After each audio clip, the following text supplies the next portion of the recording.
হচ্ছে এই হলো লিফটের ফাঁকা জায়গা যেখানে আসলে আমরা সবাই। রাজধানীর হাতিরপুলের দিলারা টাওয়ার নামে একটি বাণিজ্যিক ভবনে জুম্মার নামাজের পর গ্রাউন্ড ফ্লোর থেকে 6 তলায় ওঠার সময় হঠাৎ লিফটে আটকা পড়েন 7 জন।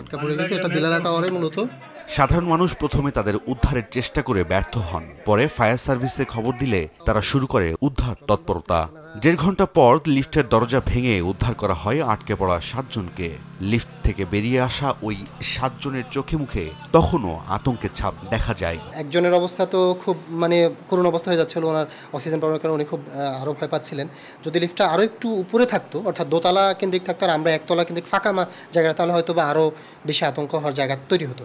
তারপরেও একতলা থেকে যখন ডাউন ফ্লোরে চলে যায়, যেটা হয়েছে মাঝখানে আপনার একবার যখন ইলেকট্রিক দেওয়া হয়, সুইচ দেওয়ার সাথে সাথে লিফটটা নিচের দিকে ধাম করে বাড়ি মারে। তো এইটা আরেকটু বেশি আতঙ্কের জায়গা তৈরি করছিল। প্রথম 10-15 মিনিট আমাদের কিছুই হয় নাই, মোটামুটি আমরা শান্ত ছিলাম। পরে একটা পর্যায়ে হচ্ছে লিফট অন হয়েছিল। অন হওয়ার পরে আমরা যখন 6th ফ্লোরে ক্লিক করলাম, তখন হচ্ছে লিফট ওই পর্যন্ত যায় নাই, হালকা একটু উপরে উঠে আবার পড়ে গেছে। তখন হচ্ছে ভিতরে বেশি আতঙ্ক সৃষ্টি হয়েছে যে আমাদের কি হবে, এত চেষ্টা করছি কেউ খুলতে পারতেছে না, এবং অনেক ধরনের চিন্তা ভাবনা মাথায় ঘুরতেছে আর কি। এবং মৃত্যুর ভয় তো একটা থাকেই, যে যদি অঘটন কিছু ঘটে যায় তাহলে কি হবে, এই ধরনের চিন্তা ভাবনা মাথায় ঘুরতেছিল। ভুক্তভোগীদের অভিযোগ, এর আগে এমন ঘটনা বেশ কয়েকবার ঘটলেও নেওয়া হয়নি কোনো ব্যবস্থা। ওনারা মালিকপক্ষ বলেন যে ওনারা বারবার ঠিক করছেন, আমরা প্রায়ই দেখি যে মিস্ত্রি আসে ঠিক করে। কিন্তু এখনও যে সমস্যাটা হইলো, আজকে যে সমস্যাটা হলো, এটা তো অনেক বড় একটা সমস্যা হয়েছে। ধরেন আমি ঢুকছিলাম, আমি প্রথমবার যখন ধাক্কা দিচ্ছে বের হয়ে গেছি আমি, তো ওনারা পরে আটকে গেছে। এবং এখানে যেটা দেখলাম আর কি, কর্তৃপক্ষের যে গাফিলতিটা, যখন বাইরে ওনারা আসছে, আমরা যখন বললাম যে লিফট আটকে গেছে, কর্তৃপক্ষ ম্যানেজাররা আসছে, ওনারা এসে বারবার হচ্ছে প্রথমে এমনি নর্মালি খোলার চেষ্টা করছেন, প্রথমে হচ্ছে একবার অফ করছেন, আবার অন করছেন, আবার অফ করে, আবার অন করে, আবার অফ করে, অন করে, এইরকম করতেছে ওনারা প্রথম দিকে।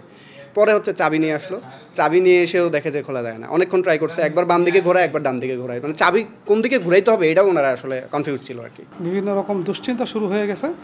এরপরে হচ্ছে আপনার কিছু সময় যাওয়ার পরে 20 মিনিট পার হওয়ার পরেই, যেহেতু ছোট্ট একটা লিফটটাও খুব ছোট, তো লিফটের মধ্যে 7 জন মানুষ, এবং এই অক্সিজেনের একটা সমস্যা দেখা দিতেছিল, এটা আমিও ফিল করতেছিলাম। আমার আরেকজন সহকর্মী ও বলতেছিল যে অক্সিজেনের সমস্যা হচ্ছে, এবং লিফটটা যখন আপনার গ্রাউন্ড ফ্লোর থেকে একটু নিচে বেসমেন্টের দিকে ঝাঁকি মেরে নিচে চলে গেছে, তখন আপনার ওই লিফটের দরজা যতটুকু নর্মালি ফাঁকা থাকে ওইটুকু ক্লোজ হয়ে গেছে, যার কারণে অক্সিজেনটা আরও নেওয়ার সমস্যা বেশি। লিফট মেনটেন্যান্সের জন্য একজন দায়িত্ব আলাদাভাবে লোক নিয়োগ থাকে, সেই জায়গা থেকে এখানে কি ওইরকম দায়িত্ব ছিল না? এখানে কেউ ছিল না, তো এটা আসলে ভালো বলতে পারবেন যারা তদারকি করেন, তারা ভালো বলতে পারবেন, তবে ছিল না এটা বলতে পারি। এ নিয়ে কথা বলতে ভবন কর্তৃপক্ষের সঙ্গে বারবার যোগাযোগ করার চেষ্টা করা হলেও পাওয়া যায়নি কাউকে। রায়দুল ইসলাম শুভ, সময় সংবাদ, ঢাকা।